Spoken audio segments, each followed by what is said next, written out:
Emmerdale tease that a high-stakes game begins anew as Kim Tate, never one to shy away from a battle, flips the script on Dr. Crowley in the most spectacular way.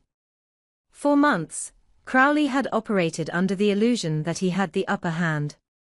With sly manipulation and forged papers, he'd maneuvered himself into what he believed was a controlling stake in several of Kim's prime assets. Yet just as he was about to finalize his takeover, a hidden clause, meticulously planted by Kim, rose from the fine print and crushed his ambitions like a paper crown. In the immediate aftermath, Crowley's composure cracked. The smug calm he had worn like armor was replaced by pale silence, then fury.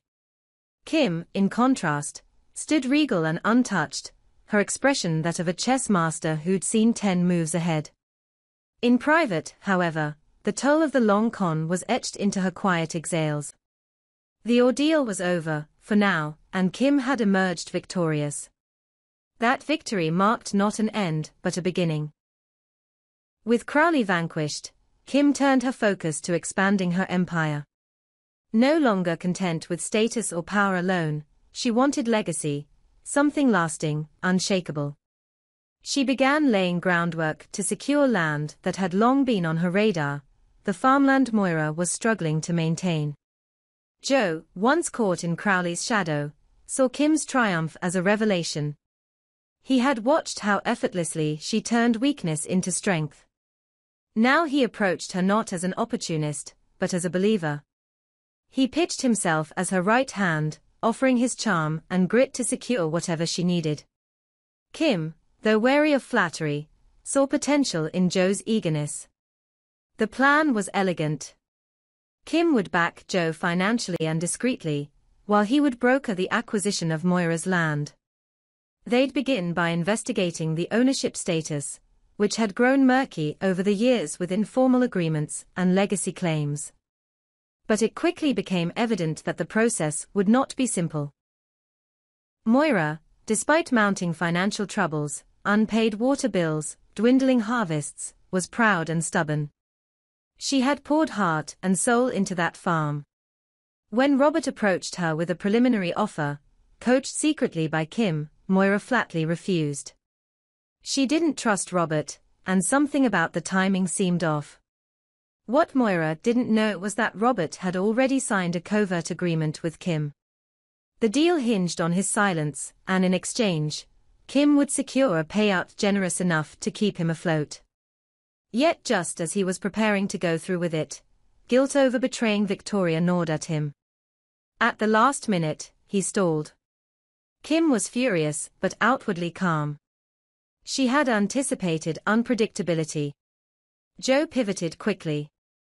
He started frequenting the farm under the pretense of offering logistical help. Moira, exhausted and alone in her struggles, began to rely on his visits. Kane, ever protective, sensed something off but had no proof. One evening, while going over some of Moira's records, he noticed discrepancies in the land's ownership files. The documents, it turned out, listed an old relative as partial owner, a technicality that could stall any sale indefinitely unless resolved legally. This gave Moira hope and Kane something to fight with. He went to Will and Charity to help trace the original paperwork, thinking that securing their corner legally might be the only way to fend off corporate hands. Back at home farm, Kim wasn't idle. She was analyzing zoning reports, trade forecasts, and council development plans. Her bet was this: within 2 years, a major retail or industrial push would come through this valley, and owning that farm would make her not just rich, but untouchable. Joe updated her nightly. They would play the long game if needed. Meanwhile, Moira confided in Kane about her fear of losing everything. Kane, who had once walked away from the farm and Moira during darker times, now vowed not to let that happen again. This wasn't just land, it was memory, identity, survival. Kim viewed the Dingles not as opponents, but as obstacles. She respected Kane's loyalty, but dismissed it as short-sighted. She believed legacy belonged to those who built, not those who clung to the past. Her vision was bold: an equestrian center, renewable farming demonstration plots, even an airstrip. But first, the land. The pieces were on the board. Kane began organizing meetings with legal advisors, even considering mortgaging part of the Dingle estate to help Moira fight. Joe kept circling, trying to spot cracks in their defense. Robert stayed distant, increasingly torn between self-interest and loyalty. And Kim. She watched them all from her balcony at home farm, the Queen waiting for the moment to declare checkmate. The battle was only just beginning. Joe stood in the barn, the scent of hay and damp soil in the air, staring at the ledger Kim had handed him that morning. Figures, legal notes, potential land parcels, it was all there, meticulously recorded. Kim wasn't just preparing for a business deal, she was planning a war. Outside, the horizon burned gold beneath the descending sun. He could hear the distant murmur of the livestock, the echoes of Moira shouting instructions to one of her farmhands, and the thrum of his own thoughts trying to stay ahead of the game. Joe knew this land deal was no ordinary investment. It was about power, legacy, and territory, and Kim had every intention of winning. Kim, meanwhile, sat inside home farm, sipping a neat scotch while scanning over emails from her legal advisors. Crowley had underestimated her. Everyone had. And now, she held all the strings. The look on his face, when the notary revealed the last-minute clause she'd slipped into the contract, nullifying his leverage and reclaiming her assets, was worth every ounce of manipulation. It was a high-stakes game, and she had played it flawlessly. But now, her focus had shifted. Moira. That damn stubborn woman and her attachment to the land. The rolling pasture Moira worked had become the centerpiece of Kim's next project, a luxury development she envisioned sprouting from the very soil the Dingles had toiled over for years. Crowley's betrayal had been a diversion, the real victory would come in securing that land. Joe was tasked with negotiations, but she knew Moira would be no easy adversary. She had Kane.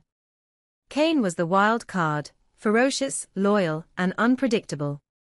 Kim had bested men like him before, but she also understood the danger in underestimating someone who had nothing to lose and everything to protect. Joe had tried subtlety at first. He offered help with Moira's mounting utility debts, masked as goodwill. But she saw through it. Then he approached Victoria, hoping she might influence her brother Robert into leveraging connections with Kim. That backfired. Robert, intrigued by the deal initially, had met with Kim in secret, but something had changed. He grew distant, cautious. He hadn't told Victoria. That much Joe had confirmed. Robert's silence was a liability. He couldn't be trusted to play a clean game. And when Robert delayed signing the updated land agreement, Kim sensed betrayal. She didn't confront him directly, not yet, but she sent Joe with a warning: remind Robert who holds the leverage. Remind him that secrets, once revealed, could bury a marriage as easily as a business. Meanwhile, Moira doubled down. She refused to entertain Joe's offers. Every day brought another unpaid bill, another leak in the roof, another hurdle that should have made selling the land the sensible choice. But Moira wasn't guided by logic. Her pride and sense of legacy ran deeper than any spreadsheet. Kane noticed the pressure building. "You're pushing yourself too hard," he told her one night, watching her scrub mud from her boots after a 12-hour day. "If I don't keep this place afloat, who will?" she snapped, the strain visible in her eyes. "I'm not handing this farm over to that vulture." Kane didn't need to ask who she meant. He'd seen Kim's smug smile around the village, her thinly veiled offers to help. He hated her kind, the ones who thought money bought loyalty, respect, or history. Robert, growing restless, finally visited home farm unannounced. "You went behind my back," he said to Kim, stepping into her office like a man with nothing left to lose. You played me. Kim looked up from her tablet, unfazed. I gave you an opportunity. You flinched. I changed my mind. A pity, she replied coolly. Changing your mind doesn't change what I know. Would you like to see the photos? Robert's face paled. She tapped her screen, and for a moment he feared the worst. Surveillance, recordings, damning evidence. But she didn't need to show him anything. The suggestion alone was power. You want leverage? Fine, he bit back. But don't expect me to make this easy. Oh, Robert, Kim said with a smirk. You were never the obstacle. Moira is. And Kane, well, he's always looking for a fight. As the days passed, Joe began shifting strategies. He reached out to legal contacts, probing for loopholes in Moira's property title. There were whispers of disputes over inheritance, ambiguous deeds, unfiled permits. If he could find a crack, Kim would shatter it. But Moira, too, was not idle. She had Kane investigate Joe's business history. They found a trail, old debts, failed ventures, aliases. When Moira confronted Joe in front of the woolpack, the villagers watched as his facade cracked. I know what you're doing, she told him. You think you can come in here and play puppet master. But this land means more to me than your fancy contracts and fake charm. Kane stepped forward, looming behind her. You want trouble, Joe? You found it. That night, Kim fumed. She hated public embarrassment, especially from peasants who thought moral superiority could trump financial power. It was time for escalation. She began reaching out to local councils, pressuring them to reconsider zoning laws. She sent in surveyors, citing interest from anonymous investors. The land's value climbed. So did the tension. Robert, sensing the impending explosion, met with Victoria and confessed everything, the deal with Kim, the delay, the threats. Victoria was furious, not at the business, but at the betrayal. You were willing to gamble our family's reputation for what? A payout. A seat at Kim Tate's table. Robert couldn't answer. He wasn't sure anymore. Kane, learning of Robert's involvement, confronted him. You think you can dance with the devil and walk away clean? She'll burn you, mate. Just like she burns everything. The community began taking sides. Some saw Kim's vision as progress, jobs, investment, change. Others saw it as erosion of values, of history, of identity. Joe pushed forward, desperate to win Kim's approval. He offered Moira a final deal, a partnership, not a buyout.